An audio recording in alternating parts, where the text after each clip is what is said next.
Hello and welcome to the education tutorial. तो बच्चों आज हम पढ़ने वाले हैं फॉर्मेशन ऑफ कांग्रेस। ठीक है, अब कांग्रेस एक बहुत बड़ी पार्टी थी और देश को आज़ाद कराने के पीछे इस नेशनल पार्टी का काफ़ी बड़ा हाथ था। काफ़ी ज़्यादा साथ इन्होंने देश की जनता को जो है लीड करने में दिया था। ठीक है, तो शुरुआत करते हैं कि इसके फाउंडर कौन थे और कैसे कैसे इससे जो है लोग जुड़ते गए और स्टार्टिंग में क्या थ्योरी थी इसकी, क्योंकि इसको जो है स्टार्टिंग में सेफ्टी वॉल्व थ्योरी के नाम से जाना गया था और लोग इस पर कोई ज़्यादा भरोसा नहीं करते थे। ठीक है, तो इसके जो फाउंडर थे वो थे A.O. ह्यूम, जिसे एलन ऑक्टेवियन ह्यूम के नाम से जाना जाता है। वो एक रिटायर्ड ICS ऑफिसर्स थे और उनके द्वारा एक पोयम लिखी गई थी ओल्ड मैन होप, जो कभी 1 नंबर क्वेश्चन में या जो है एग्जाम पॉइंट ऑफ व्यू से इम्पोर्टेंट है, आ जाती है, कभी कभी पूछ लिया जाता है। उसके बाद जो ये कांग्रेस की पार्टी बनी थी तो इसका फर्स्ट सेशन जो हुआ था वो बॉम्बे में हुआ था 1885 में। यानी कि आप इस तरीके से याद रख सकते हैं कि जो कांग्रेस की फॉर्मेशन हुई थी वो 1885 में हुई थी। इसके 72 डेलीगेट्स इसमें उस समय पार्टिसिपेट करते हैं और इसके प्रेसिडेंट उस समय होते हैं WC बैनर्जी। और ये जो सेशन होता है वो होता है गोकुलदास तेजपाल संस्कृत कॉलेज में। अब जैसा कि आपको मैं यहाँ पे बता दूं कि यहाँ के फाउंडर है एओम ह्यूम, जो कि एक जो है ब्रिटिश अधिकारी हैं। और ब्रिटिश अधिकारी अगर किसी चीज़ के फाउंडर है या हेड किसी चीज़ को कर रहे हैं तो इंडियंस पे भरोसा क्यों करेंगे, क्योंकि इंडियंस तो जो है वो ब्रिटिश के खिलाफ है, वो ब्रिटिश के खिलाफ मोर्चा जमाए बैठे हैं। ऐसे में अगर कोई एक जो है ब्रिटिश अपनी नेशनल पार्टी बनाकर सामने आता है तो इंडियंस क्यों उसका साथ देंगे। सीधी सी बात है, जिसकी वजह से लोगों ने जो है ताने कसने शुरू कर दिए। तानों में एक नाम था सेफ्टी वॉल्व थ्योरी। ठीक है, सेफ्टी वॉल्व थ्योरी उनके हिसाब से क्या थी, उनके हिसाब से ये था कि उस समय जो ब्रिटिश अधिकारी वायसराय दफरिन इंडिया आया हुआ था, जिसके हिसाब से उसका ये मानना था कि जब भी लोगों में आक्रोश पैदा होगा हमारी किसी भी पॉलिसीज लेकर वो अगेंस्ट आते हैं, तो एक सेफ्टी वॉल्व बना दी गई है ये पार्टी कि जब भी लोग जो है आक्रोश में आएंगे तो ये सेफ्टी वॉल्व की तरह जो है रिलीज कर दी जाएगी, लोगों का जो प्रेशर है वो रिलीज कर दिया जाएगा। तो ऐसा उस समय इसका पार्टी का मानना था, जिसकी तरफ से लोगों ने सोच बना ली थी कि ये बस कुछ नहीं है, एक सेफ्टी वॉल्व है जिसे उस समय रिलीज किया जाएगा, जिस समय लोगों में काफ़ी फ्रस्ट्रेशन होगी ब्रिटिश के खिलाफ और कोई भी छोटी मोटी पॉलिसी देकर उन्हें बहला फुसला दिया जाएगा। ये चीज़ें उस माइंडसेट के साथ जो है सेफ्टी वॉल्व थ्योरी में चल रही थी। कांग्रेस जो था वो एक एज ए जो है पीपल्स के प्रेशर को रिलीज करने के लिए प्लेटफॉर्म बनाया गया था। इनडायरेक्टली अगर आप बात करें तो सिर्फ एक प्लेटफॉर्म से ज़्यादा वो कुछ नहीं था, जहाँ इनडायरेक्टली ब्रिटिश के लोग ही काम करने वाले थे और ब्रिटिश ही वहाँ पर जो है अपना जो है कार्यभार संभालने वाली थी। और मेंबर्स की बात करें, वो मेंबर्स भी जो है ब्रिटिश के द्वारा चुने गए हुए थे, जिसकी वजह से इंडियंस को इस पर जो है ज़्यादा भरोसा नहीं था। दूसरा बात करते हैं लाइटनिंग रोड थ्योरी। हालांकि लाइटनिंग रोड जो थ्योरी थी वो आई थी 1947 के बाद। ये थ्योरी सेफ्टी वॉल्व थ्योरी तब आई थी जब जो ये फॉर्मेशन हुई थी कांग्रेस की, और लाइटनिंग रोड थ्योरी आई थी कांग्रेस को लेकर ही आई थी, और जो कि एग्जाम पॉइंट ऑफ व्यू से इम्पोर्टेंट है।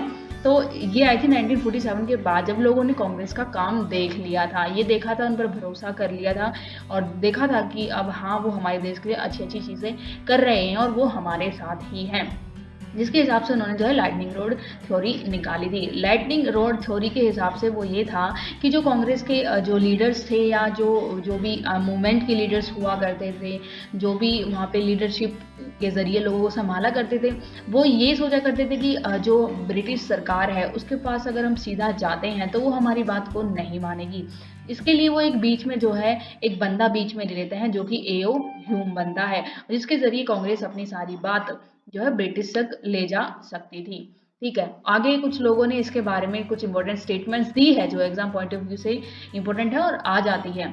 तो जो स्टेटमेंट थी वो बस ये थी कि कांग्रेस को लेकर वो क्या सोचते थे। ठीक है, जैसे कि लाला लाजपत राय एक काफ़ी अच्छे इंसान थे, उन्होंने देश के लिए काफ़ी सोचा है और काफ़ी देश की आज़ादी के लिए योगदान दिया है। उनका कहना था कि Congress is representative of British, यानी कि कांग्रेस बस एक प्रतिनिधित्व करने वाली एक संस्था है ब्रिटिश की ओर से। RC दत्ता भी काफ़ी एक अच्छे आज़ादी के लिए लड़ने वाले व्यक्ति रहे हैं। उनका कहना था कि कांग्रेस जो है वो ब्रिटिश को यूज़ करने के लिए बनाई गई है, यानी कि ब्रिटिश कांग्रेस को यूज़ करने वाले हैं, इससे ज़्यादा वो कुछ भी नहीं है।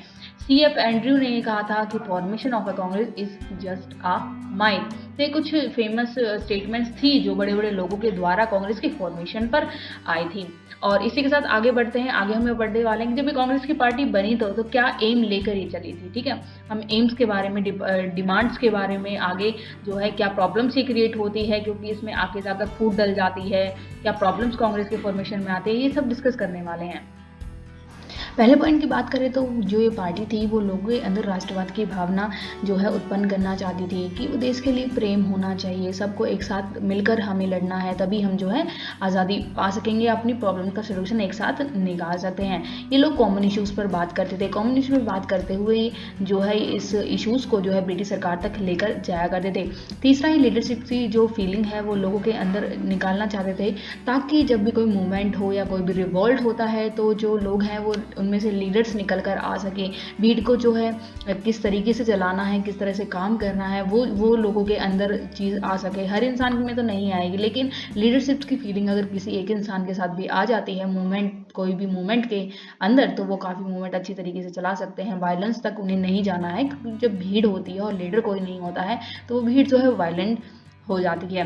उसके बाद कुछ पॉलिटिकल अवेयरनेस लोग जगाना चाहते हैं कि राजनीति भी जो है एक अच्छी चीज़ है, राजनीति के ज़रिए भी हम अपने देश में जो है चेंजेस लेकर आ सकते हैं, अपने लिए अच्छी चीज़ें कर सकते हैं। तो इसके लिए जो है राजनीतिक से रिलेटेड कुछ पॉजिटिव व्यूज़ जो है ये पार्टी रखना चाहती थी। तीसरा, एक पार्टी का एक रूल था कि जहाँ भी सेशन होगा, जिस इलाके में भी सेशन होगा, उससे रिलेटेड अगर प्रेसिडेंट बनाया जाता है तो प्रेसिडेंट उस इलाके का जो है रिहायशी नहीं होना चाहिए, रेजिडेंट नहीं होना चाहिए। ये एक जो है इस पार्टी का एक रूल था जो आगे चलकर काफ़ी प्रॉब्लम क्रिएट करता है, कुछ एक्सट्रीमिस्ट के लिए, कुछ कांग्रेस के मेंबर्स के लिए।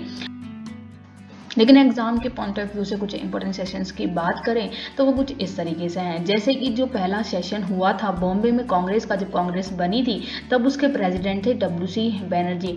दूसरा हुआ था 1886 में जो कि कलकत्ता में हुआ था, जिसके प्रेसिडेंट थे दादा भाई नारोगी। और तीसरा बात करें 1887 में जो मद्रास में हुआ था, उसके जो प्रेसिडेंट फर्स्ट टाइम वो एक मुस्लिम समाज से जो है ताल्लुकात रखने वाले व्यक्ति थे, बरुद्दीन तैयब जी। तीसरा बात करें इलाहाबाद में, जिसमें एक जो है एक ब्रिटिश बंदा प्रेसिडेंट बनता है, यानी कि अभी तक जो है इंडियंस बन रहे थे, मुस्लिम हो या हिंदू हो, इंडियंस थे, लेकिन अब जो है एक ब्रिटिश का बंदा प्रेसिडेंट यहाँ पर बनाया गया है जिसका नाम है जॉर्ज यूल। तीसरा 1970 की बात करें, अगर आप यहाँ से देखें 1888 से सीधा 1917 पर हम पहुँच गए, तो इसका मतलब ये नहीं है कि बीच में सेशंस नहीं हुए, बीच में सेशंस हुए हैं, लेकिन ये कुछ इंपॉर्टेंट सेशंस हैं जो है जिससे रिलेटेड क्वेश्चन आ जाता है। जैसा कि पहली इंडियन प्रेसिडेंट कौन थी कांग्रेस में, तो वो थी एनी बेसेंट, जब उस समय सेशन हुआ था कोलकाता में। तीसरी बात करें कि पहली इंडियन प्रेसिडेंट कौन थी जो कांग्रेस की पार्टी में, तो सरोजनी नायडू थी, एक इंडियन वुमेन थी, और ये सेशन कानपुर में हुआ था 1925 में। कांग्रेस की पार्टी में जो ये व्यक्ति बैठा करते थे, जिन्हें जो है ब्रिटिश सरकार ने चुना हुआ था, इन्हें मॉडरेटर्स के नाम से जाना जाता था। हालांकि काफ़ी पढ़े लिखे लोग थे और इनका डायरेक्ट कॉन्टेंट जो है लोगों से नहीं हुआ करता था, आम जनता से नहीं हुआ करता था, और आम जनता की प्रॉब्लम से डायरेक्टली नहीं शेयर किया करते थे कि उनको क्या प्रॉब्लम्स है। इनके हिसाब से जो प्रॉब्लम इनको लगती थी वो ये समझ जाया करते थे।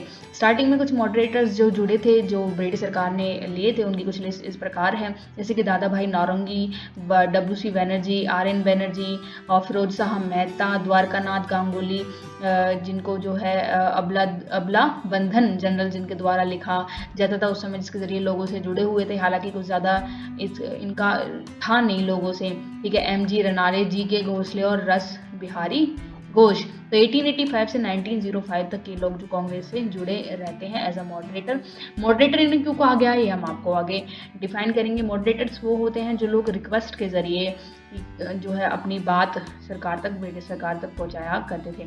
अब बात करते हैं ये लोग क्या इनका तरीका था काम करने का, किस तरीके से ये काम करते थे, या किस तरीके से लोगों की प्रॉब्लम्स को ये ब्रिटिश सरकार तक लेके जाते थे, और किस तरह से पॉजिटिव इम्पैक्ट क्रिएट करने की कोशिश कर रहे थे। तो ये हो सके जो है रिप्रेजेंटेशन जितनी ज़्यादा हो सके ये इंडियंस की गवर्नमेंट में बढ़ाना चाहते थे, कि जितना ज़्यादा हो सके जो ब्रिटिश गवर्नमेंट चला रही है उसमें जितना ज़्यादा हो सके इंडियंस को एंट्री मिल जाए। दूसरा, एक लॉ के ज़रिए चलना चाहते थे, यानी कि लीगली ये चीज़ें करना चाहते थे क्योंकि अब लीगल अगर हम चीज़ें करते हैं तो शायद ब्रिटिश सरकार हमारी बातों को मान ले। ये लीगल तरीके से हर चीज़ कर रहे थे। तीसरा, इनकी जो डिमांड थी, जो ये डिमांड अपनी पूरी करवाया करते थे ब्रिटिश के जरिए, वो इस तरीके से करवाया करते थे कि ये मीटिंग्स किया करते थे हर साल, प्रॉब्लम्स डिस्कस किया करते थे। हालांकि लोगों से डायरेक्ट कॉन्टेक्ट में नहीं थे, इनके हिसाब से जो प्रॉब्लम्स थी उन प्रॉब्लम्स के ऊपर ये मीटिंग्स किया करते थे, रेजोल्यूशंस पास किया करते थे और पेटिशन पास किया करते थे, रिक्वेस्ट किया करते थे ब्रिटिश के सामने कि हमें ये प्रॉब्लम है, कृपया आप इसे ठीक कर दीजिए। उसके बाद जब इनकी मीटिंग हो जाया करती तो क्या डिमांड्स ये जो है ब्रिटिश के सामने रखा करते थे, जैसे कि इन्होंने डिसाइड किया था मीटिंग में कि हमें टैक्स रिडक्शन करना चाहिए। जब इनकी जो है पार्टी बन जाती है तो स्टार्टिंग में क्या ये डिमांड्स रखते हैं ब्रिटिश के सामने, वो उनके बारे में हम डिस्कस कर रहे हैं। जैसे कि टैक्स रिडक्शन इन्होंने बोला, और जो डिज़ास्टर जैसे अचानक देश में आ जाते हैं तो उसके लिए रिलीफ जो है वो ब्रिटिश सरकार को मुहैया करवाना चाहिए। हालांकि वो नहीं करवाती थी, जैसे एक बार सूरत में काफ़ी भुखमरी फैली थी, लेकिन और उस वर्ल्ड वार टू की बात है, तो भुखमरी फैली थी लेकिन ब्रिटिश सरकार ने तब भी कोई हेल्प नहीं की। तो इस तरह की चीज़ों को देखते हुए उन्होंने जो है डिज़ास्टर के समय में रिलीफ फंड की मांग की थी और डिस्क्रिमिनेशन का इन्होंने एंड यहाँ पर मांगा था। तीसरा जो है मिलिट्री में इन्होंने जो खर्चा हो रहा था ब्रिटिश सरकार के द्वारा, जो मिलिट्री में खर्च कर रही थी, उसमें रिडक्शन चाहती थी। वो चाहती थी कि वो पैसा मिलिट्री की बजाय जो है एजुकेशन में लगाया जाए, एग्रीकल्चर में लगाया जाए। एजुकेशन देश को आगे लेके जाएगी, एग्रीकल्चर हमें खाने को देता है, तो हमारा जो पैसा मिलिट्री में बेफालतू लगाया जा रहा है वो एजुकेशन एग्रीकल्चर में लगाया जाए। तीसरा, जो इंडियंस है उनको जुडिशरी में और एडमिनिस्ट्रेशन में, जो आपका इतना बड़ा एडमिनिस्ट्रेशन उसमें इंडियंस की जितना ज़्यादा हो सके जो है भर्ती हो। तीसरा जो है पीजेंट के साथ जो हो रहा है वो सब रोका जाए, उनकी हेल्प की जाए, क्योंकि वही एक लोग हैं जो देश को खाना दे रहे हैं, तो उनको काफ़ी ज़्यादा अभी सपोर्ट की ज़रूरत है, तो उनको जो है सेव रखा जाए। डेमोक्रेसी लाई जाए और फ्रीडम और स्पीच लाई जाए, यानी कि जो बैन आपने प्रेस पर लगा रखा है या मैगजीन्स वगैरह छापने पर लगा रखा है, लोग ओपनली जो है सभा नहीं कर सकते हैं, बोल नहीं सकते हैं, वो चीज़, वो रोक जो लगाई है वो आप खोल दें, वो ख़त्म कर दी जाए। ये डिमांड थी जो कुछ उन्होंने मांगी थी। अब बात करते हैं कि फ्रीडम ऑफ स्पीच का जो कॉन्सेप्ट आया था उसका क्या मतलब था, क्या लोगों को बोलने नहीं दिया जा रहा था, क्या प्रॉब्लम थी। तो उस समय जो थे रस्ती गुफर जो है दादा भाई नौरंगी एक प्रेस निकाला करते थे, केसरी एंड मराठा बाल गंगाधर तिलक द्वारा निकाला जाता था।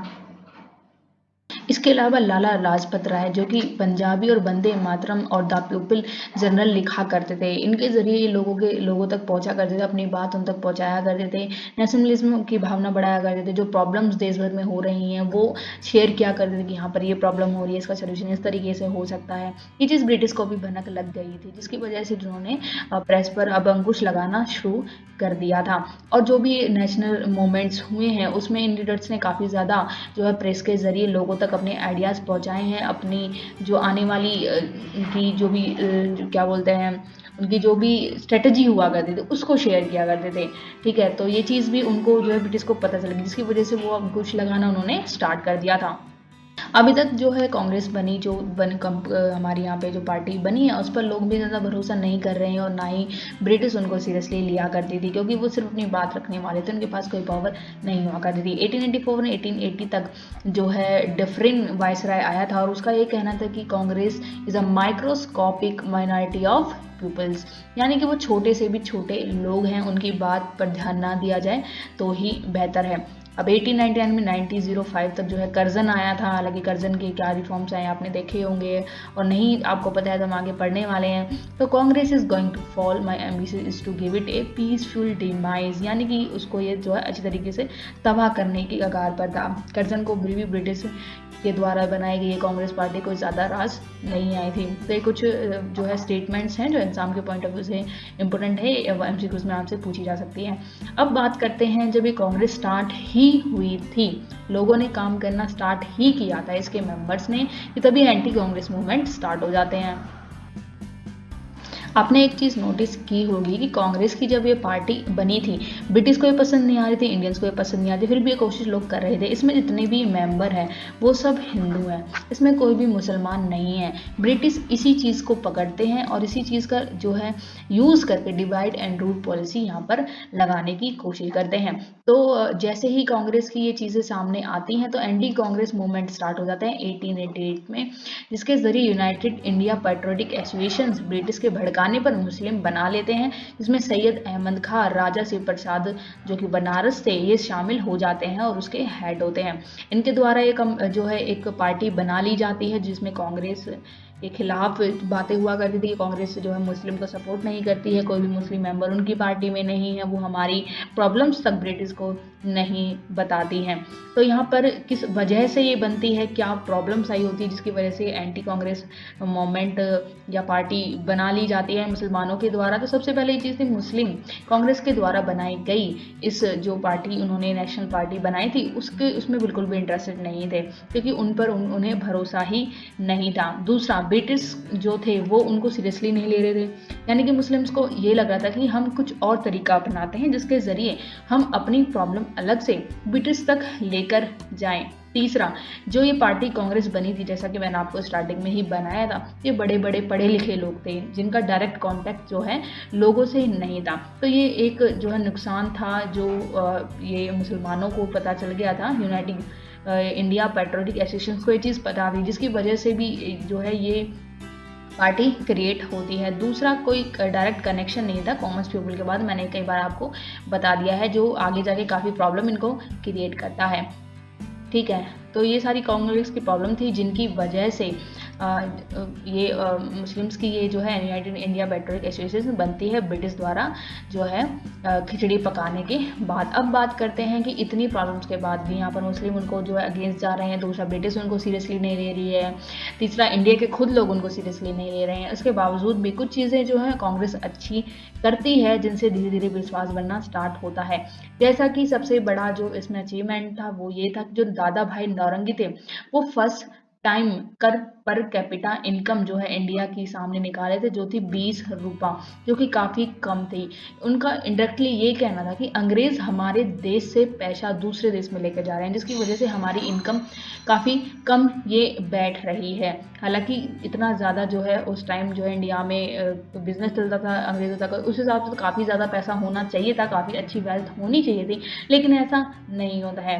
तीसरा, जो है कांग्रेस काफ़ी अच्छी अवेयरनेस फैला पाती है, काफ़ी अच्छी तरीके से नेशनलिज्म की जो भावना है वो लोगों में पहुंचा पाती है, अपने आइडियाज़ अच्छी तरीके से डिस्कस कर चुकी होती है। डेमोक्रेसी की जो भावना थी वो अच्छी तरीके से लोगों तक बिठा सकती है कि हाँ, हमें डेमोक्रेसी के लिए हम मांग रहे हैं, हम एक अच्छी चीज़ शुरुआत कर रहे हैं। तीसरा, फ्यूचर लीडर क्रिएशंस की जो इन्होंने मुहिम स्टार्ट की थी वो काफ़ी हद तक सक्सेसफुल हो रहे थे, काफ़ी अच्छे अच्छे लीडर्स से सामने आ रहे थे। और एक काफ़ी बड़ा इसमें जो चेंज आता है वह इंडिया काउंसिल एक्ट 1892 में। हालांकि जो ये पॉलिसीज़ आती थी वो ज़्यादा कुछ नहीं होती थी, एक कैरेट ऑन स्टिक पॉलिसी वाली चीज़ थी, यानी कि जब भी उन्हें लगता था कि इंडियंस काफ़ी ज़्यादा आक्रोश में आ रहे हैं, काफ़ी ज़्यादा फ्रस्ट्रेट हो रहे हैं हमारे प्रोसेस से, हमारे खिलाफ जा सकते हैं, जब उन्हें लगता था कि हमारे खिलाफ जा सकते हैं, तभी कुछ पॉलिसीज़ देकर उन्हें चुप करने की कोशिश की जा सकती है कि हम आपको ये चीज़ दे रहे हैं, आप चुप हो जाइए, हम जैसे कोई रिश्वत दे रहा हो। तो इस तरह से उन्होंने स्टार्ट कर रखा था, और जो भी इन पॉलिसीज़ को नहीं मानता था उसे सज़ा दी जाती थी।